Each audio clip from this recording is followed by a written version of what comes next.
दोस्तों नमस्कार। आज हमारे वीडियो का टॉपिक है India speeds up imports of French jets as part of Indian ocean defence buildup. India इस वीक में एग्री कर गया कि वो अपने जो इंपोर्ट्स हैं 26 रफाल मैरीटाइम जेट्स के उनको स्पीड अप करेगा और इसके अंदर फिट किए जाएंगे लोकल रडार्स फ्रेंच प्लेन्स के अंदर, जिसका मतलब है कि इनको इंडिया के एयरक्राफ्ट कैरियर के ऊपर लॉन्च किया जाएगा। साथ में इंडिया ने अप्रूवल दे दी प्रिक्योर करने के लिए 7 stealth frigates, patrol boats, utility aircraft, air defence radars और 1770 मॉडर्न बैटल टैंक्स, ताकि वो सोवियत ओरिजिन T-70 टैंक्स को रिप्लेस कर सके।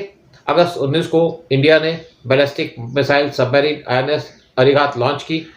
8 साल के बाद जब उन्होंने पहली होम ग्रोन न्यूक्लियर सबमरीन को लॉन्च किया था, डिफेंस मिनिस्टर राजनाथ सिंह ने कहा कि अरिहंत ये इसका मतलब है destroyer of the enemy Sanskrit के अंदर, और ये एनहांस करेगी इंडिया की न्यूक्लियर डिटरेंस और हेल्प करेगी एस्टेब्लिश करने में स्ट्रेटेजिक बैलेंस और पीस इस रीजन के अंदर। राजनाथ सिंह के जो कमेंट्स थे वो डायरेक्टेड थे टुवर्ड्स चाइना, जिसने इंडिया के साथ 1962 का वार लड़ा था, और इस टाइम पे इंडिया और चाइना के बीच में टेंशन चल रही है लेह लद्दाख रीजन के अंदर सिंस जून 2020, जब चाइना ने 20 इंडियन सोल्जर्स को मार दिया था धोखे से।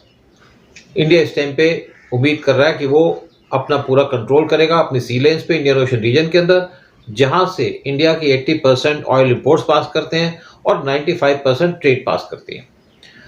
Guarantor for survival Rajnath Singh ने कहा इंडिया इस टाइम पे स्ट्राइव कर रहा है एक डेवलप्ड नेशन बनने की। राजनाथ सिंह से कहा अलॉन्ग विद इकोनॉमिक प्रॉस्पेरिटी हमको यहाँ पे स्ट्रॉन्ग मिलिट्री भी चाहिए। इंडिया की no first strike nuclear policy है, लेकिन डिफेंस एनालिस्ट कहते हैं कि इंडिया को अपने आप को प्रिपेयर करना चाहिए, उसके पास पावर होनी चाहिए क्रूशियल टाइम्स में रिस्पॉन्ड करने के लिए। उदय भास्कर एक रिटायर्ड नेवी ऑफिसर जो Delhi based think tank the society for policy studies उनके साथ काम करते हैं, उन्होंने आर्गू किया कि इंडिया के पास what is called second strike capability वो होनी चाहिए, और वो हो सकती है जब इंडिया के पास सबमरीन न्यूक्लियर प्रोपल्शन साथ उनके पास carrier ballistic nuclear tip missiles होंगी। अल्टीमेट गारंटर है एक नेशन के सर्वाइवल के लिए। इंडिया इस टाइम पे प्लान कर रहा है कमीशन करने के लिए 3rd और larger nuclear submarine INS Arihant अगले 6 महीनों के अंदर। इंडिया साथ में 18 कन्वेंशनल और 6 न्यूक्लियर पावर्ड सबमरीन बनाने की तैयारी कर रहा है बाई 2030, और अभी तक इंडिया ने 6 diesel electric scorpion submarine procure किए फ्रांस से, और प्रिपेयर कर रहा है 3 और सबमरीन फ्रांस से खरीदने की। इंडिया का जो लॉन्ग टाइम एलाई है रशिया, उसने इंडिया को 2 न्यूक्लियर पावर्ड सबमरीन लीज की थी 1987 में, और नेक्स्ट ईयर यानी कि 2025 में इंडिया को 3rd न्यूक्लियर सबमरीन देगा फॉर यूरो 2.7 बिलियन। लेकिन जो एक्सपर्ट्स हैं वो बिलीव करते हैं कि न्यूक्लियर सबमरीन बहुत एक्सपेंसिव है और ये वेस्ट है, और इनके बदले अगर कन्वेंशनल बोट्स को प्रिक्योर किया जाए तो हमारी स्ट्रेटेजिक नीड्स को मीट कर सकती हैं। साथ में जो लॉन्ग स्टैंडिंग टेंशन चल रही है न्यूक्लियर के साथ, उसके लिए भी काफ़ी सफिशिएंट है ये, उसके लिए भी काफ़ी कैपेबल है ये। इंडिया फ्रांस पार्टनरशिप, पिछले साल फ्रांस ने इंडिया को ऑफर किया था कि वो जॉइंटली डेवलप करेंगे न्यूक्लियर सबमरीन्स इंडिया के साथ, और यहाँ पे उन्होंने न्यूक्लियस डेलीगेशंस को भेजा था दिल्ली के अंदर बातचीत करने के लिए। इंडिया फ्रांस ने एक रोड मैप तैयार किया फॉर डिफेंस पार्टनरशिप अंटिल 2047, जिसके अंदर प्लान है नेवल कॉपरेशन को एक्सपेंड करने की। इंडिया और फ्रांस ने ऑलरेडी एक्सप्लोर कर लिए हैं मोर एम्बिशियस प्रोजेक्ट्स, ताकि इंडियन सबमरीन की फ्लीट उसको प्रिपेयर किया जाए और उसकी परफॉर्मेंस को देखा जाए।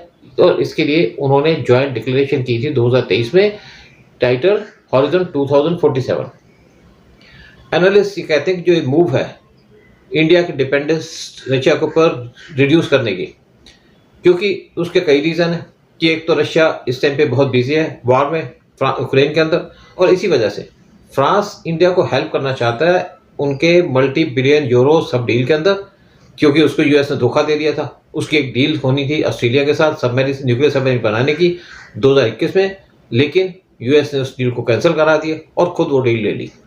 2013 में एक आर्म्ड इंडियन सब जो रशियन ओरिजिन की थी वो मुंबई के हार्बर के अंदर एक्सप्लोड हो गई। इसकी वजह से 18 सेलर्स की जान चली गई जो उस सबमरीन के ऊपर खड़े हुए थे, और इसकी वजह से इंडिया का जो अंडर वाटर कम्बैट कैपेबिलिटी है उस पर बहुत ज़्यादा इम्पैक्ट पड़ा। इंडिया के जो डिफेंस और पॉलिटिकल रिलेशंस हैं वो फ्रांस के साथ स्ट्रेंथन हुए 1980s में, जब इंडिया ने उनसे 12 मिराज जेट्स प्रोक्योर किए फ्रांस से, जब इंदिरा गांधी उस टाइम पे पावर में थी। और उसके बाद फ्रांस हमेशा इंडिया को सपोर्ट करता रहा इंटरनेशनल फोरम पे, यूएन के अंदर। साथ में उसने जो उसका पाकिस्तान के साथ डिफेंस थी उनको सबको ब्लॉक कर दिया। इवन उसने जो फ्रांस को सबमरीन्स दी थी या मिराज प्लेन्स दिए थे, उनके स्पेयर पार्ट्स देने से मना कर दिया, उनके सर्विस करने से मना कर दिया, उनके लिए बैटरीज देने से मना कर दिया। इसलिए पाकिस्तान की एयरफोर्स और नेवी की हालत बहुत ज़्यादा खराब है। जय हिंद, जय भारत।